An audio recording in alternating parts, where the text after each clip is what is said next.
and you can take it away. Okay, great. Can everyone hear me? Yes. Okay, perfect.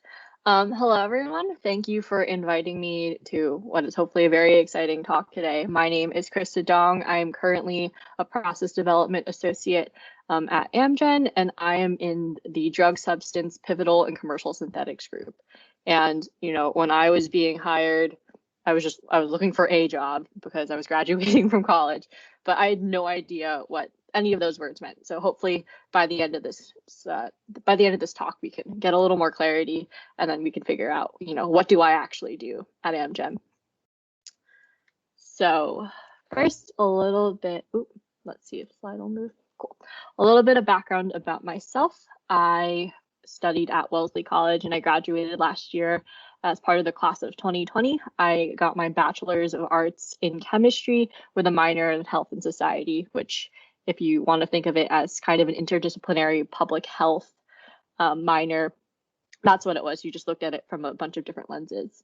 While at Wellesley, I was lucky enough to spend about a year and a half researching like wet lab stuff with the Wendlandt group at MIT. I'm originally from West Orange, New Jersey, so Massachusetts isn't too big of a leap for me.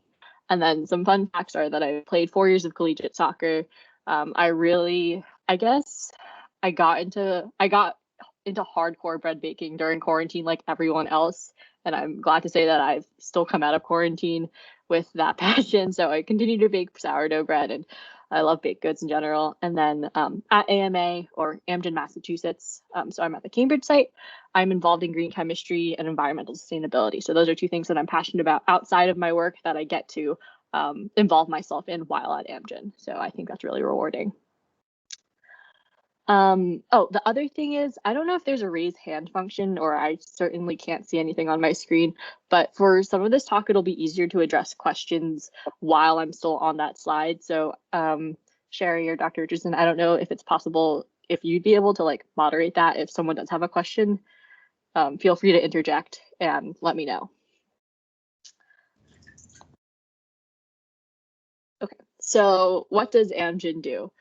I think the easiest or the first explanation is, you know, we are a biotech company. And what is biotech? I know a lot of you will know what this is.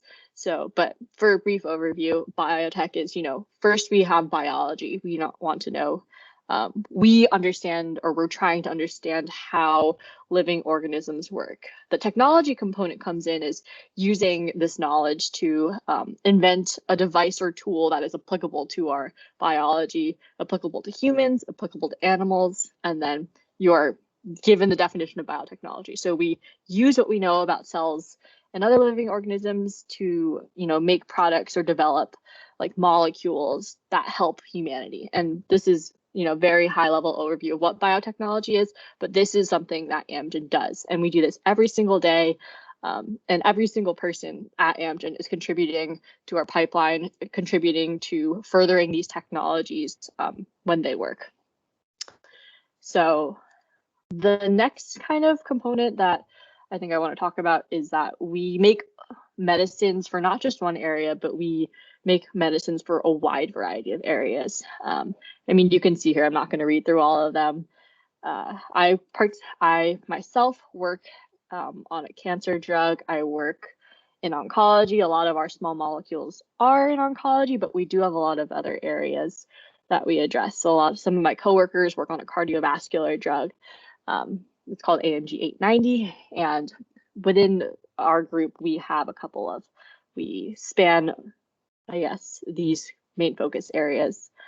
I think the main takeaway here is that we have many medicines that are currently either in clinic or on their way to development to help patients, and we do have a broad portfolio that addresses these needs. And so now we can get into drug development and I think it's important to note here that there are so many hands that go into drug development. And that if drug development is something of interest to you, whether that's from the bench side or not, whether that's from operations where you're actually making these drugs on a large scale, there's a place for you in this industry. So I will take you through just kind of first through R&D and then through process development. So before anything can happen, we have to figure out what we're targeting. What disease are we going to go after?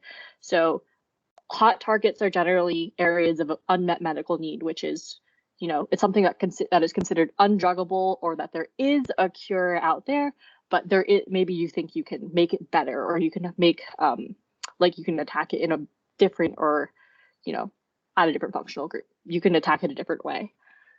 From there, after you've selected your disease, you go into medicine design, and basically this is also an area of chemistry called medicinal chemistry. And you're going to make a lot of different analogs of, you have your main, I would say, backbone. And then from there, you add different kinds of functional groups. You can add different, you can think about polarity. You can think about, in chemistry, it's very big for, trifluoromethylation, just the magic methyl effect. You can go a lot of different ways about figuring out how is your molecule going to best bind to the target. And those molecules are all run through cell panels, and they are tested for their efficacy. And those results are kind of what take you to medicine selection. And so that data is compared, and ultimately one candidate, so one structure, is progressed forward. So that is your candidate going forward. This is what your molecule will look like. And then from there, we have to make it, and then we're able to test the medicine in clinical trials. And so we're testing the medicine in clinical trials, and while that is also happening, we are also trying to develop a robust way to make this medicine. And this gets into process development, where I spend the bulk of my time. So testing that medicine recipe, what that means is we get a process handed to us, and we are asked, how can we make this, how can we make this cheaper? How can we make this take less time? How can we optimize this so we can use less reagents, or less raw materials, essentially? Can it be a shorter process? Does it have to be 9 steps? Can we consolidate it down so you don't have to spend as much time in the plant? And that's where a lot of my work plays in. So after you test the medicine recipe and you are confident in your process going forward, you then will go to contract manufacturing organizations, and they will make the medicine for you. So they are making the medicine that is being delivered to the clinic, which is, then you're providing to patients. And not all medicines get to the point where you can file a new drug application, and you can have something go to market. And that's just the reality for most of the drugs that that are being developed. It's a very long, grueling process to get to market. And I don't know the percentage off the top of my head, but I remember being in a class, and it's not very high, because the FDA is so regulated, so highly regulatory. And that's a good thing. And then I guess the last step is continuous checking of the medicine to make sure, this process is reproducible. You can give the same product with confidence every single time and know it will behave the same way every single time. And there are other things like life cycle management, where you have that old process, but maybe some steps earlier are being reworked to see, can this crystallization be changed? Can other elements be changed within that process or that synthesis? So those are all things that go into checking, continuous checking of these batches. And I hear this all the time, and I think it's important for you guys to hear it too. But our goal is to ensure that every medicine we make is safe and effective for specifically every patient every time. And I think the reminder that every patient every time is one that sticks with me, especially when I'm at the bench. Because when I'm at the bench, I don't necessarily think of the patient, I think of the chemistry that I'm doing. But when you think about the greater impact of the work that you're doing, it's pretty cool to think that the work that I'm doing and the work that I'm contributing to is going to end up in someone's body. And it's going to end up, potentially helping cure cancer. It's cool to think about. So that's something that I'm glad that I get to touch as an organic chemist. So this is more of a deep dive into process development itself. And as I already said, I'm in the area of testing the medicine recipe, and I am in pivotal drug substance. And so what's the difference between pre-pivotal and pivotal? Pivotal is the process, or pre-pivotal is the process that first supplies the clinic. So they are given the molecule from medicinal chemistry first, and they're doing early stage process development. And oftentimes that means get this drug together in whatever way that works. They might use more expensive raw materials. They might use, certain like reactions that, general process development where I am in the pivotal space, they don't want to use on a large scale, or use, a really expensive iridium catalyst. Those are all things that pre-pivotal is okay with using. I mean, they obviously try and optimize amongst themselves, but they're okay with doing it because that drug just needs to get to clinic. So after pre-pivotal is able to supply first, that process gets handed off to us at pivotal. And we are a process that, we generally call it like CP 2.0. We're a process that sustains the clinical supply. So this goes into what I was talking about before, where, can our processes be cheaper and greener and, more efficient? The other things that we like to look at are, can the yield be increased? Yield is something that kind of tapers off as like, you want high yielding steps so you can get a high yielding end product. And then obviously the purity of this desired product, it needs to be pure. You want to purge as many impurities as possible. When we go and submit applications, there are limits for the amounts of impurities that we can have, because some of them are benign, some of them might be toxic to humans, and all of those things are tested when the drug goes to market, or prior to that too. And I think process development as a whole is a lot of arms working together. So, I talked about impurities. We work a lot with a group called Attribute Sciences at Amgen. They're analytical chemists, and they help us characterize, what are these impurities? What time are they coming off on a column or something like that? And yeah, so I guess the last kind of bit of process development is you want to know everything about this molecule. You want to know how stable it is over time. Can it be stored for long periods of time in drums, in plastic bags, in aluminum bags? And these are all things that I didn't think about prior to coming in. I was like, just I'll end up doing wet lab chemistry and that's it. But, stability is important. You want to know the solid state characterization. Like you want to be able to say like, oh, there are this many groups attached to this calcium, and then have a crystal structure of it. You want to be able to characterize your reaction as well, and know mechanistically what is happening. There are other studies that can be done, and these are not all the elements of process development, but these are all elements that I currently work with. And this is probably as brief an overview as I can give.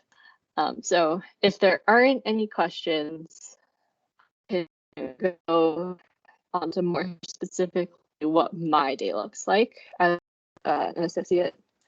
And yeah, so a typical day for me is super project-based. So I've included this picture of Morgan and Diana. They're two scientists in the group, and we're all on the molecule that I work on called AMG 650, and they are so wonderful and so helpful, and I would be pretty lost without either of them, because I know I can go to them and ask questions. They have much more experience than I do. They both are PhD scientists, so they're incredibly helpful, and I'm grateful for both their friendship and mentorship.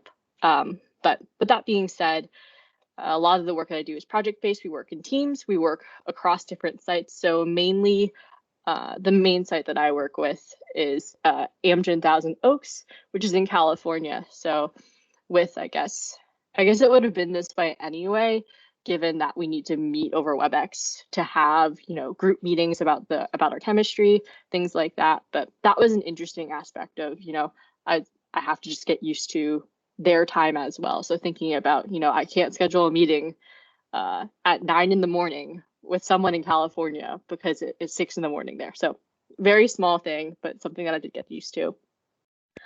As I also mentioned, there is a lot of problem solving that goes on. We help each other troubleshoot our chemistry. We help each other, we even helped each other set up our hoods, set up like some of the reaction manifolds that you can't really see in the back. And then, yeah, definitely cross-functional engagement with other groups. We are constantly working with AS, pre-pivotal drug product, who kind of like helps formulate the drug and how it's going to be like dispersed into the body. That's something that's super cool, but I know very little about, but we do work with them. And then other things that happen, you can get engaged, or you can be as engaged as you want or as not super engaged as you want. And I've been lucky enough to be part of green chemistry and environmental sustainability groups at Amgen, which I am going to talk a little bit about, because green chemistry is cool in the sense that we produce, and I guess industry produces, a lot of waste, because naturally you're going to use organic solvent, you're going to use things that can't really be recycled in a traditional sense. A lot of them can be recycled as they can be used for fuel. For, I think a lot of our solvent waste gets shipped to Canada and actually is used to fuel, I believe, a cement kiln. So it's like all things like that. But green chemistry, instead of its own subset of chemistry, I think is better approached as a framework for chemical synthesis. So if you can think about a lot of these elements, which I won't dive into, but the ones that are easier to wrap your head around is like, can you use a benign chemical, something that's not super explosive or isn't, going to touch air and then react violently? Can you use something that is a little more benign?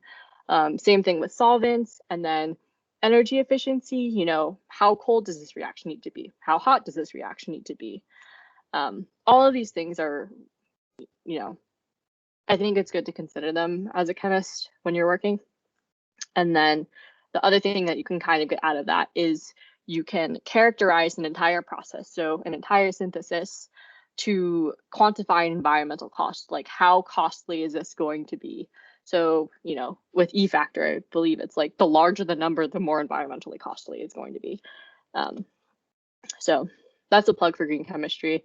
And that's I think we're trying to slowly get PCS to care a little bit more about, like greenness and sustainability in general, and like being able to, swap solvents out or other things like that. So that is green chemistry, and that's something that I think about daily. And this is also something I think about daily, and this is my hood. And there's a lot going on there. It's probably kind of a blurry picture, but there are, this is kind of home base for me. I spend a lot of my time at this hood. I run a lot of chemistry here, and then I wanted to just highlight some things that you will see, and that you'll see in a hood like this anywhere. You have your waste bin, you have probably a bucket or a box of some common solvents. So acetone is one that you probably have heard of. It's nail polish remover. We use it quite frequently. All of my chemicals are stored in flammable cabinets. They have labels, and other things like stir plates, magnetic stir plates that heat up. If I need to use vacuum, or if I need to run a reaction under nitrogen, which we consider air-free, or as air-free as we can get at the time, I'll have basically a long tube, and I'll attach a needle to it, and I'll be able to pump nitrogen into the reaction. This is what we call an Easy Max, and this is something that I had never seen prior to coming to industry. And the Easy Max is something that, instead of a magnetic stir bar where it stirs on the bottom and it can kind of grind up particles, the Easy Max is a better representation of what your reaction is going to look like on scale. So it'll be something that it's basically an impeller, and then it kind of just whirls around in there, and it doesn't touch the bottom, and the agitation is constant, and it's very well regulated. So you will get a better idea of how your reaction will perform on scale in comparison to when it's done in a tiny little vial. That also, it has to be run on a larger size. I have some vials, and then so this is what we call a 2-gram vial, small reaction. I had finished it here. This is not the same reaction, by the way. This is something completely different. This is, I'm trying to isolate that orange layer.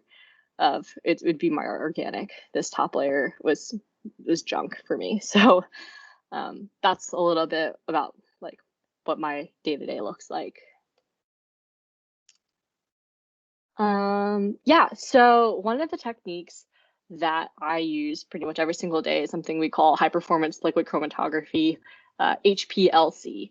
And what it does is this instrument in here, there's a column, and what you do is you prepare a sample, you load it onto the tray, and then this instrument will inject.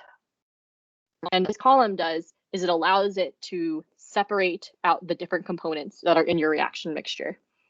And in doing that, you're able to see, you know, okay, so like, for example, this is my starting material. There it is. You know, these are all things that I don't really know what they are. So from there, you can get an idea of, you know, what does this reaction look like? What kind of side products? What kind of byproducts? Like, are you able to make your actual product? That's the kind of information that you can glean from like a chromatogram like this. And yeah, so you can sample across different time points. So you can track reaction progress as time goes. That's something called a time course. Then you can also track results across different conditions. So I'd like to pose this question to you all, which is between reactions A and B, what are some differences that you see? And it's absolutely fine if no one wants to answer it. I'm more than happy to tell you, but I would love to hear if anyone has any thoughts on these two.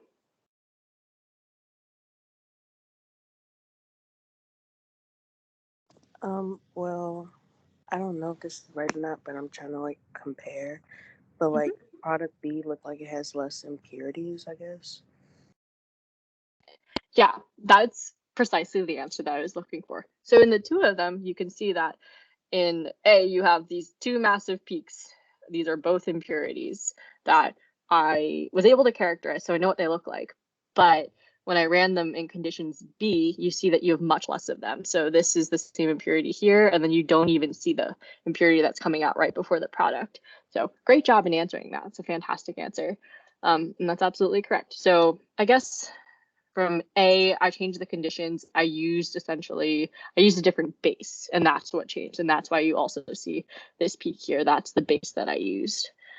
Yeah, so little things like that, those are and not even little, those are like being able to compare two chromatograms at your end of reaction can be a very powerful tool to see, you know, how are my reactions performing comparatively against one another. And we do this for, you know, you have your standard reaction, you'll run different conditions, and you want to look at those at the end so you can see, you can compare them back to like your standard, and then does it get better, does it get worse? Can we use these new conditions if they do get better?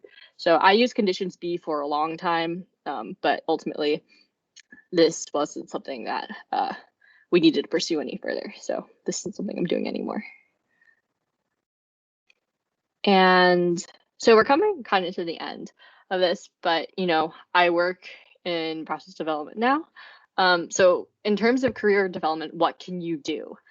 And I really want to emphasize that there is no one set way to being a scientist or being involved in science. You know, of the people that I work with at Amgen, not everyone has a PhD. Not everyone even has a master's. You know, I went into industry straight away with a bachelor's. I have another friend that's an associate, and he's the same way. And to my knowledge, he's like, I really don't think I want to go back to academia. It is rough and it is hard. So there are people like that where they can stay in industry and be incredibly happy for their entire lives, and you don't need an advanced degree to contribute to what Amgen is doing or like what any other company is doing. And on the flip side, if you do want to pursue a PhD, it's important to note that they are generally funded for science. You get paid, albeit probably not a ton, because it's academia, but you do get paid, and they do try and support you through that program. There are other ways to earn grants and fellowships. And then I think a PhD is special because, you know, or a PhD or a master's, it gives you the opportunity to expand your knowledge in a more specified area. And then with that also comes, you know, other benefits for when you go to apply for jobs again. So there are definitely many routes that you can take. I think I think that's just important to know for yourself that, you don't need to get an advanced degree to be a part of science, which is something that I wasn't quite sure of, but I'm really happy that I know now. And it's great to see that so many of my coworkers can be happy like that. So yeah, that's definitely something I'd like to leave with you. And that's pretty much it for my talk. I'd like to open up the floor for any questions that you may have. I'm happy to go back to other slides and revisit concepts if there are questions there. But yeah.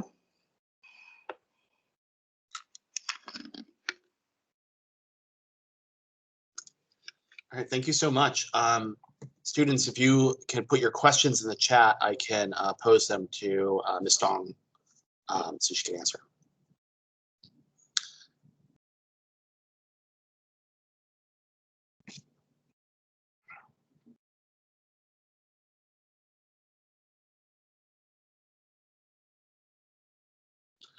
I should also shout out Clea for pointing out that in reaction A, it seemed to have more reaction because of the higher peak in the product and everything.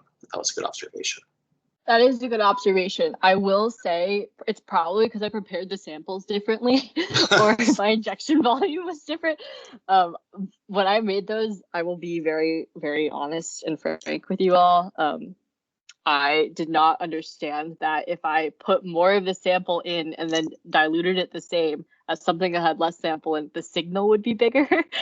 I learned that probably a little too late, but my manager very kindly informed me that I needed to have a standard sample prep so I could actually compare them between reactions.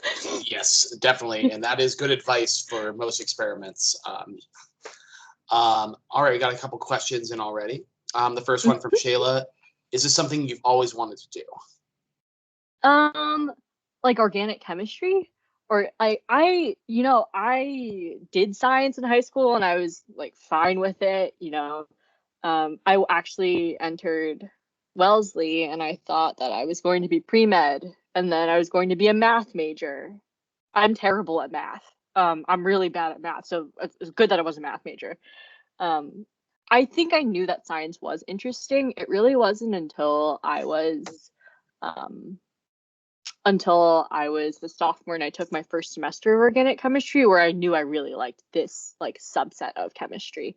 Because I was in pre-med, I had taken general chemistry as like just, prerequisites that you knew you had to get out of the way. And those are the kind of ones you want to take maybe a little earlier because, they build onto organic chemistry.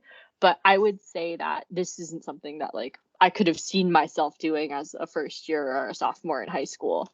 And I think especially my parents are completely non-science inclined. My mom teaches piano and my dad works in finance and they have no idea what I do and they never pushed this on me. So this is something that just kind of happened. Mm-hmm. All right, thank you. And that's funny that you say that you went into chemistry because you don't like math, because I avoided going into chemistry as a major. I considered it, but I figured there's too much math. So, all righty. Let's see. Corin asks, would you say you are happy with your profession? I mean, coming out of school, the work-life balance that I get out of this profession is absolutely absurd. I think it was one of the most stark differences that I noticed. Because when you're a student in college, you kind of just work until the work is done. And then, maybe you work some more because you always have assignments due. But when I got to industry and when I got to actually working a 9 to 5 or an 8 to 4, I mean, Amgen, well, like for me, it's great because, I'm an hourly worker. I'm not salaried. So for me, it's like my manager doesn't really care as long as I get 8 quality hours of work in a day. So however early that is, however early I get in, however late I get in, as long as I'm working a solid 8 hours and I'm able to, show that I'm working, I have results, I'm able to do my data analysis and like I'm able to convey that information to him, he's happy, So I would say that I'm happy because, I enjoy organic chemistry. I enjoy the work that I'm doing. It feels fulfilling because I know that there is a certain like idea or a concept of greater purpose outside of just my small molecule or the one step that I'm working on. So yeah, those things drive me and those things excite me. So I would say that I'm quite happy with my profession. All right, thank you. Yes, and everyone listen Mhm. to the importance of work-life balance. It's definitely something to consider with It's so careers. important. Yeah, Much it's more so important. Yeah. Let's see. Kayla asks, what is your favorite part of your job? And then what is your biggest scientific accomplishment? Ooh. Okay, what is my favorite part of my job? I think, oh, also, can you still see my screen or do you just all see yourselves now? We can still see your screen. If you unshare, like click, it's right by the leave button, then you'll be able to see, everyone's video and the chat and whatnot. Okay, awesome. Yeah, what is my favorite part of my job is that I don't do the same thing every single day. I'm able to run a different reaction. I'm able to, look at something different. I won't even use the same instrument. Sometimes I like stop using the NMR for a while, then I'll go back to NMR. I think because process development changes so quickly, it's important to be flexible and agile, but it gives you the opportunity to, especially for me as someone who came out of undergrad and didn't go to grad school, after I graduated, it's given me the opportunity to like try my hand at a lot of different things. So like, for example, the first thing that I worked on was something we call route scouting. So that's trying to find the new process after we were given the process from pre-pivotal. I did route scouting on one step, and then from there, I was tasked with trying to make a starting material that we found out was a key starting material, and that was a 3-step synthesis. And I helped optimize that. And then with that process, I'm currently helping tech transfer it to another organization, which something that I've never done. I'm working with people in India. I'm working with people in China. I never thought I'd be doing this. And then I'm also currently working on a kinetic study, which I think that's interesting. That's a little more on the academic side, but it does help us understand, what chemistry is going on in one of these steps. So yeah, that's just to say that I really enjoy doing a lot of different things, and you get to do a lot of different things with this kind of job. And my biggest scientific accomplishment, I really haven't had any yet. I think when it's said and done, I think the kinetic study that I'm doing right now is really exciting to me. And being able to, I kind of went into organic chemistry because in your first semester, you learn about reaction mechanism. And for me, it's super cool to, understand at a molecular level, like what is happening with, like how can you draw arrows and make a catalytic cycle, and, what is happening, between like bonds, you're talking about bonds breaking, bonds forming, intermediates forming. I think that is something that's super interesting to me. So I don't think I've had a biggest scientific accomplishment yet. Maybe for me, it was getting a job. That was more, that might be it to date. But yeah, hopefully there are more to come. Well, we'll check back in 5 years from now. Yes. And yes, mechanisms, one of the best parts of organic chemistry is doing mechanisms. Mm-hmm. Really like that stuff. All right, we got one more. Do you think this is something you want to continue to do? And what's the name of one of the medicines you've made or worked with? That's from Elizabeth. So they don't have, this doesn't have a name yet, but the molecule I work on is AMG 650. It is currently in phase 1 clinical trials, and it is for triple negative, or it's currently being tested against triple negative breast cancer and serous ovarian cancer. And that's the only molecule I've worked on in about the past year. And is this something I want to continue to do? Yeah, so organic chemistry is something that I am super passionate about. I can see myself going back for a PhD at some point. There's no like definitive timeline on that. I'm very happy where I am. So yeah, this is something I can see myself doing in the future. And then, after PhD, whether that is return to academia or go back into industry, again, we can have that conversation in like 5-6 years. I can't think that far ahead right now.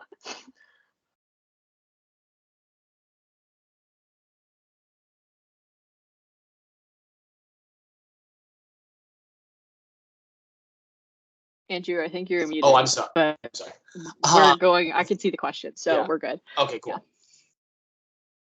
Yeah. What is the toughest obstacle you faced in your field? I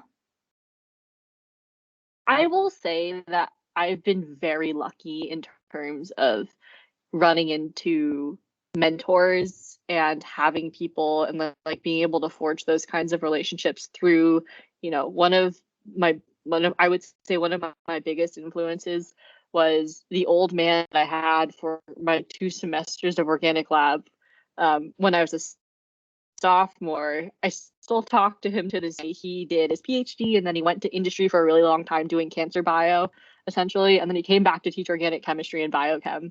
And he's currently living on a farm in New Hampshire. But Jim still texts me from time to time. He sends me pictures of his like grandkids on a farm. Like it's those kinds of mentorships that I think I felt really lucky to be a part of. And I think I'm glad to say that, you know, I think Wellesley prepared me well to succeed at Amgen. And I think currently I haven't faced the toughest obstacle. I'm sure I will at some point. I'm sure I will at some point. But I think like between like Jim and then Allison, who is my PI at MIT, and then some of the grad students there really helped like own some skills before I went to Amgen. So I think that I think the toughest obstacle is yet to come. And I don't know what it's going to be, but I think like I've been okay so far. And I think that, you know, the people that have prepared me will help me see it through whatever happens as well. That's a tough question. Thank you for that one. I had to think about that one.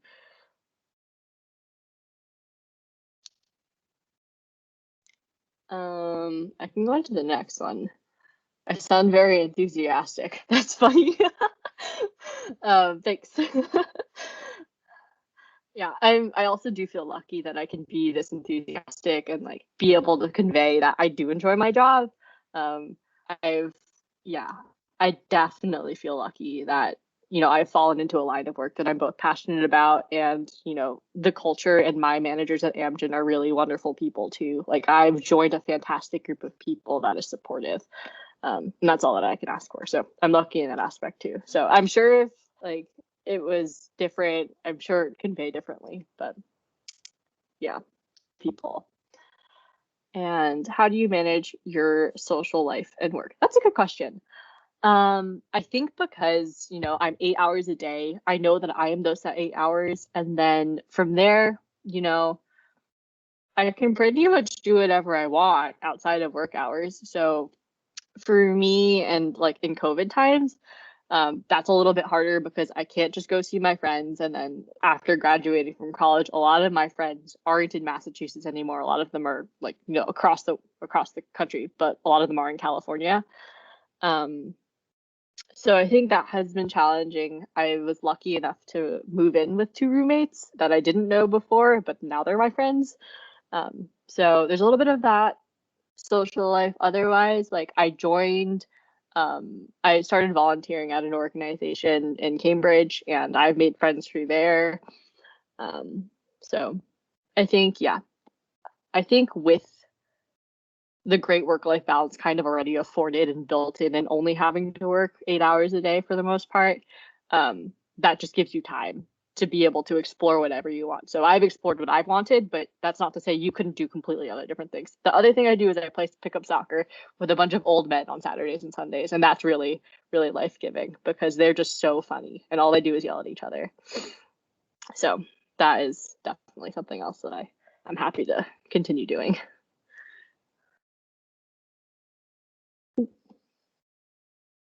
Someone has their hand raised, I believe. It's me, Yeah. Mr. Barrera. Hi, how are you? I'm well. How are you? So good. My question is, one of the techniques that you mentioned was liquid chromatography.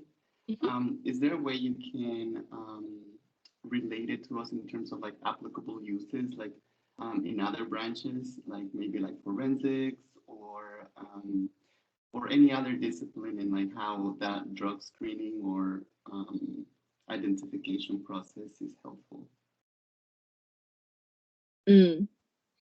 I would say that the same system that I use, and I don't know if like forensics in that sense, it's like you could dissolve something up in some organic solvent, get the residue off of whatever you're looking at, and then potentially shoot that onto an HPLC and see like where that peak comes out if it's anything different. I think to do that and to not be going in completely blind, you would need to have some sort of set of standards of that you're trying to compare against. So I don't know if you're looking at, I don't know if the other thing about HPLC that's hard is that you need to have a chromophore. So you need to have something that is aromatic that'll absorb the frequency of, or it'll absorb the light that's going through the instrument. So I guess in forensics, I mean, I know nothing about forensics. Like, I feel like you're looking at like blood and saliva and DNA related things. So I think maybe more on the biologic side that they might have something for that, because I'd assume that, like, I don't know, PCR, I know nothing about PCR and other techniques like that might be more advantageous. I think, yeah, if you're able to have something that had a chromophore on it, I guess like theoretically you could absolutely use HPLC to like see where it comes off and then compare that to something else that you've already like kind of figured out where everything is on that chromatogram, if that makes sense. Yeah, no, thank you. Yeah, we just got done with our toxicology unit, so that was one of the Yeah. techniques that was used. So it's a great connection here. Thank you so much. Mm-hmm. Do I use GCMS? I do use GCMS. Gas chromatography, yeah, I definitely use GCMS. They have these massive, long, coiled columns in the instrument, and it's really easy to ruin one. So I don't use it without assistance. Otherwise, you just have to, I think, bake it at really, really high heat to clean the column off. Yeah, definitely use GCMS. Again, mass. Oh, GCMS is gas chromatography mass spectrometry. So what you do is you have a sample, it is injected on the column, kind of in the same way an LC, you get an LC trace. GC separates by different boiling point. I think is the correct thing. It separates by different boiling points. So it's like you have a high boiler, it'll come off later on the column, whereas if you have something that's low boiling, it'll come off earlier because there's just a heat ramp up. For the mass spectrometry,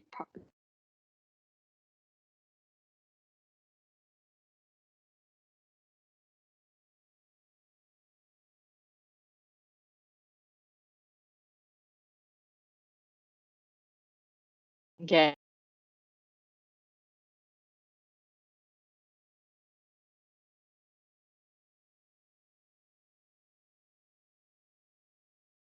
okay. Okay, I think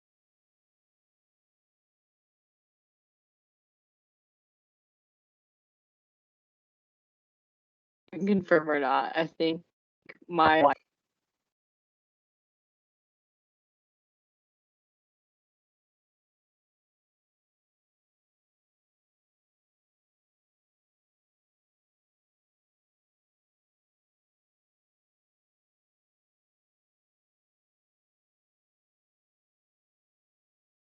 Krista, are you still there?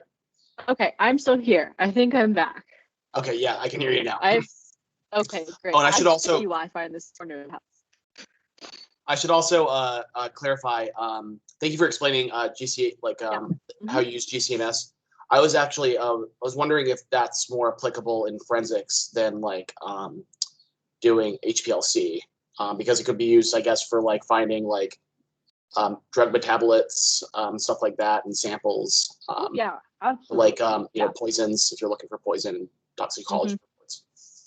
Yeah, you could totally do that.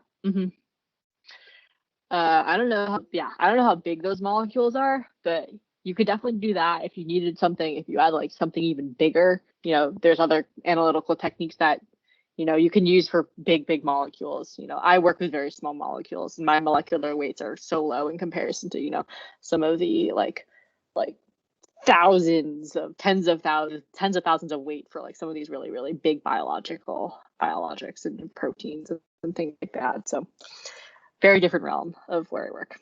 And if any students, if you want to do chromatography at home, if you get a coffee filter, some rubbing alcohol, and some like plant material, you can dot it on the ends and then watch the alcohol run up the coffee filter. If you put a little bit of it in a jar and have the filter like as a strip running up and just suspend it on like a pencil, the alcohol will run up and it'll bring the different materials with it and separate them by their weight, kind of like gel electrophoresis.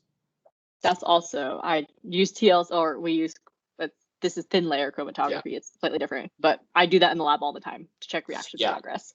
Yeah, I remember doing lots of those, the little strips, and they, yeah, if you handle them too hard, they fracture and everything. Yeah, and it's like all the silica peels off. And Yeah. Like, I have to do it again. All right, do we have any other questions?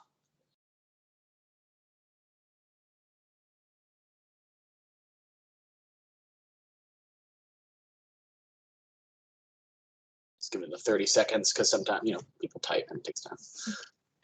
All right, well, thank you so much for coming to speak with us. Yeah, if any students, if you want to reach out to Krista with more questions and stuff, feel free to pass them on to your teacher and we'll pass them along to Krista.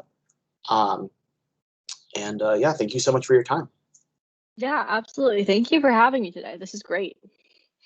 Thank you, Krista. Thank you, scholars. Please thank Krista for her time and have a wonderful remainder to your day. Absolutely. Have a good day, guys. Thank you. Thank you. Thank you. Have a nice day. Dr. Seuss, Thank Yes, sir. you. did you see my message on Remind? Can I send you the picture instead since it's not submitting? Yeah, that's fine. I On gotta figure out email? why it's not submitting though. Because I wrote it in hand. Oh, okay, yeah, that'd be hard to, you know, upload as a document. Yeah.